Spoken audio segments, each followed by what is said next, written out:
Selamat pagi Bapak Ibu Saudara-saudara, kembali kita berjumpa di Renungan HKBP Resort Sutoyo, Senin 19 Mei 2025. Dengan rasa syukur pada Tuhan, kita bisa bangun pagi dan beribadah serta menerima berkat Tuhan pada hari ini. Selayaknya lah kita bersyukur dan berdoa kepadanya. Kita berdoa.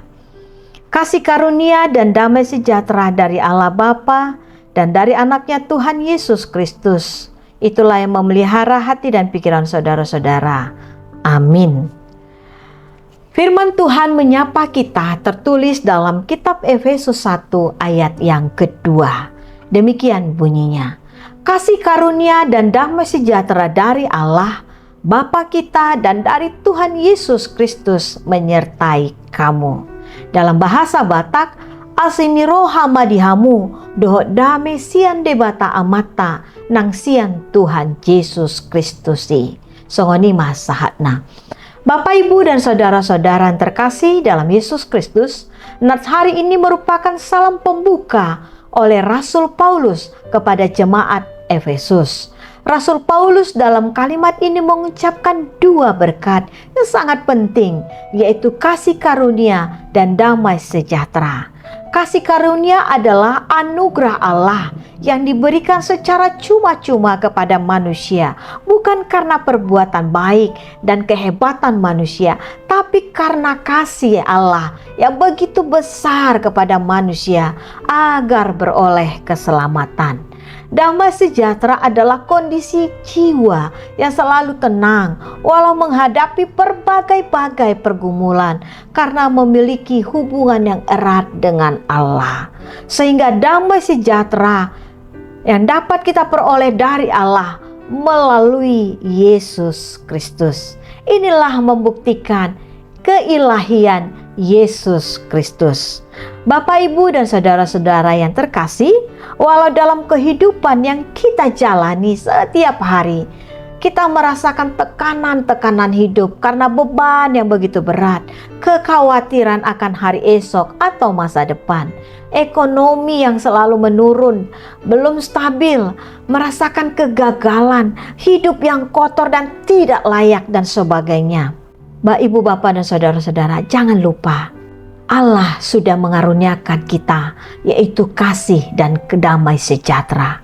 Tetaplah bersandar pada kasih karunia Allah dan milikilah hati yang damai.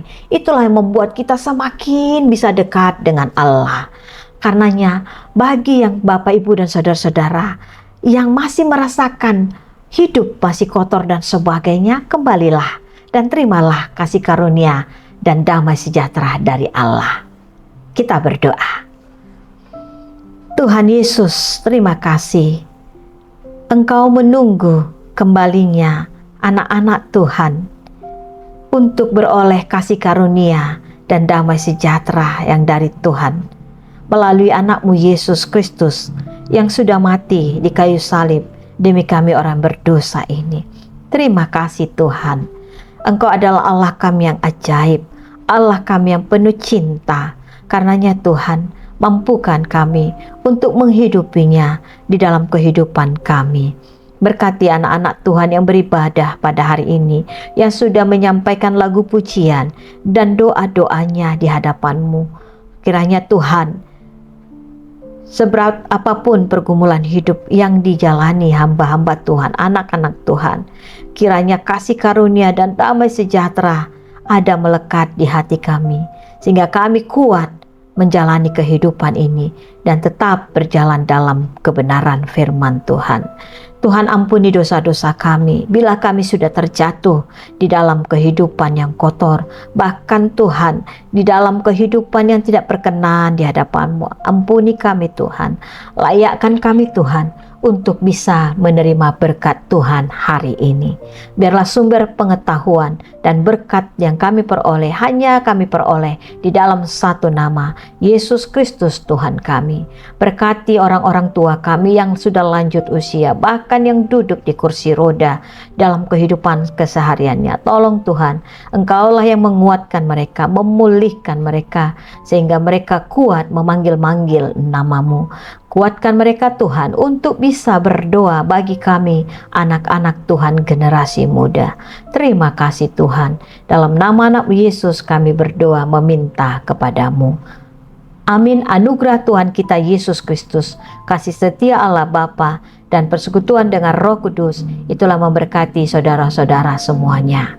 Amin.